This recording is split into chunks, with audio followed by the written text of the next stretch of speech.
Australia के खिलाफ इस मैच में रोहित और कोहली की जोड़ी ने ऐसी तबाही मचाई कि ऑस्ट्रेलियन प्लेयर्स बस रोते रह गए। तो देखिए, यह बात है 16 अक्टूबर 2013 को इंडिया और ऑस्ट्रेलिया के बीच हुए दूसरे ओडीआई मैच की, जिसमें ऑस्ट्रेलिया टॉस जीतकर पहले बैटिंग करने का फैसला करती है। ऑस्ट्रेलिया की तरफ से एरॉन फिंच और फिलिप हज की जोड़ी ओपन करने आती है और दोनों ने अपनी टीम को थोड़ी धीमी लेकिन एक सदी हुई शुरुआत दी। शुरू के 10 ओवर्स तक फिंच और फिलिप हज ने पिच कंडीशंस को समझा और 10 ओवर्स में 45 रन बनाए। लेकिन 10वें ओवर के बाद दोनों ने अपनी रन गति को बढ़ाया और चौके मारते हुए ऑस्ट्रेलिया के स्कोर बोर्ड में तेजी से रन जोड़ने लगे। पहले एरॉन फिंच ने 16वें ओवर में 50 गेंदों पर 50 रन बनाए, लेकिन फिर अगली गेंद पर सिंगल लेने के चक्कर में वो रन आउट हो जाते हैं और फिंच के आउट होने के बाद शेन वॉटसन बैटिंग करने आते हैं और वॉटसन ने आते ही तेज खेलना शुरू कर दिया,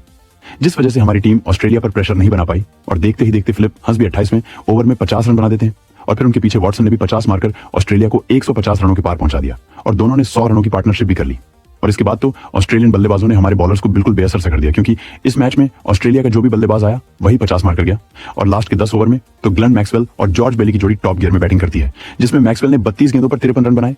वहीं कप्तान जॉर्ज बेली ने नॉट आउट 50 गेंदों पर ध्यान में रनों की शानदार पारी खेली, जिसकी बदौलत ऑस्ट्रेलिया ने इंडिया को 360 रनों का पहाड़ जैसा टारगेट दिया। और अब इंडिया की तरफ से शिखर धवन और रोहित शर्मा की जोड़ी ये टारगेट चस करने आती है और पहली बॉल पर रोहित ने बल्ले का इनसाइड एज लगाकर गेंद को बाउंड्री के पार चौके के लिए पहुंचा दिया और यहीं से ही रोहित और धवन की जोड़ी ऑस्ट्रेलियन बॉलर्स को धोना शुरू कर देती है। हालांकि 6वें ओवर में धवन का हवा में एक कैच उठता है, लेकिन विकेट कीपर ब्रैड हेडन से वो छूट गया और ये ड्रॉप कैच कंगारुओं को इतना भारी पड़ेगा ये किसी ने नहीं सोचा होगा, क्योंकि इसके बाद हिटमैन और गब्बर की जोड़ी ऑस्ट्रेलियन बॉलर्स को विकेट लेने के लिए तरसा देती है।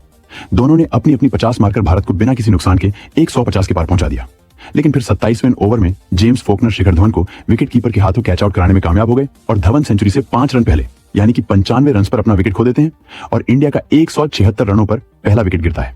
ऑस्ट्रेलिया वाले धवन का विकेट लेकर खुश हो रहे थे, लेकिन उन्हें नहीं पता था कि अब रोको की जोड़ी उन्हें रुलाने वाली है।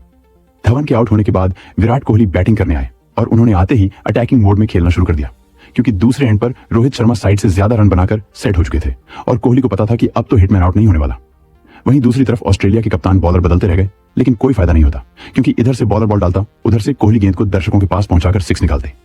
इसी के साथ ही कोहली ने सिर्फ 27 गेंदों में 50 रन बना दिए और 37वें ओवर तक दोनों भाइयों ने 62 गेंदों में 100 रनों की पार्टनरशिप भी कर ली और इसके अगले ओवर में रोहित भी अपनी सेंचुरी कंप्लीट कर लेते हैं। इस टाइम पर ऑस्ट्रेलिया वाले समझ चुके थे कि यह मैच उनके हाथों से जा चुका है और हुआ भी ऐसा ही। रोहित और कोहली की जोड़ी ने सिर्फ 40 ओवर्स में इस टारगेट को छस करके 9 विकेटों से यह मैच जीता दिया। इस मैच में रोहित शर्मा ने 123 गेंदों पर 141 रन बनाए,